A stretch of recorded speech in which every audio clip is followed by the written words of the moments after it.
আসসালামু আলাইকুম রহমতুল্লাহ বরকাত। দর্শক কেমন আছেন সবাই? আশা করি আল্লাহ তাআলার অশেষ মেহরবানিতে আপনারা আশা করি ভালো আছেন। ভিডিও করার জন্য সেটে বসছিলাম। এই যে দেখতে পাচ্ছেন আপনারা আমার ভিডিওর সেট। একটি তেলাওয়াতের ভিডিও রেকর্ডিং করার জন্যই বসছিলাম আর কি। হঠাৎ একটি বিষয় মাথায় আসলো। আচ্ছা, আপনি কি বলতে পারবেন আদৌ যে ফেসবুক কেন তৈরি করা হয়েছিল?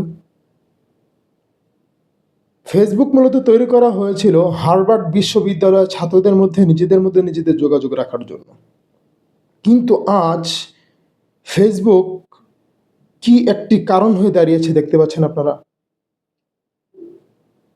আইডি হ্যাক হওয়ার কারণে ভাই ভাইকে জখম করেছে, ফলে ভাইয়ের মৃত্যু হয়েছে। এগুলোর কারণে কি ফেসবুক তৈরি করা হয়েছিল?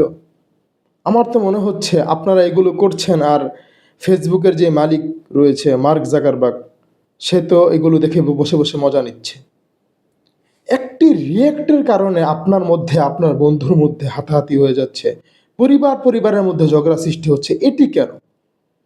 ফেসবুকে angry react, love react, care react আর যত প্রকার রিয়েক্ট আছে, কেন দেওয়া হয়েছে? এগুলো দেওয়ার জন্যই তো দেওয়া হয়েছে, ঠিক আছে না? আমার ভিডিওতে তো আমার বন্ধু বান্ধবের অনেকেই আছে, তারা অ্যাংরি রিয়েক্ট দেয়, কেউ হাসি রিয়েক্ট দেয়।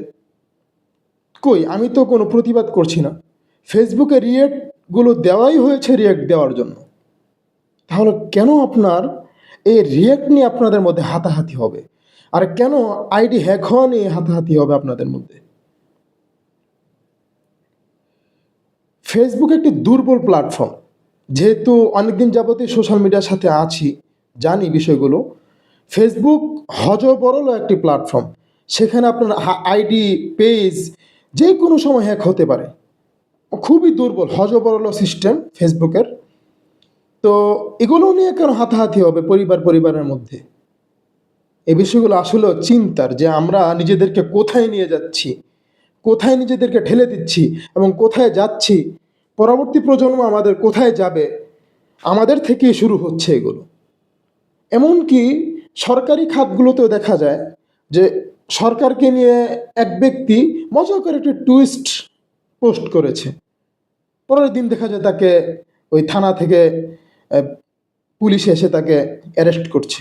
এগুলো কেন? এগুলো তো হাস্যকর বিষয় রে ভাই। আল্লাহ তাআলা আমাদের সকলকে এই বিষয়গুলো থেকে হেফাজত করুন। আল্লাহুম্মা হফাযনা ফি হাযাল আমর। আসসালামু আলাইকুম ওয়া রাহমাতুল্লাহি ওয়া বারাকাতুহু।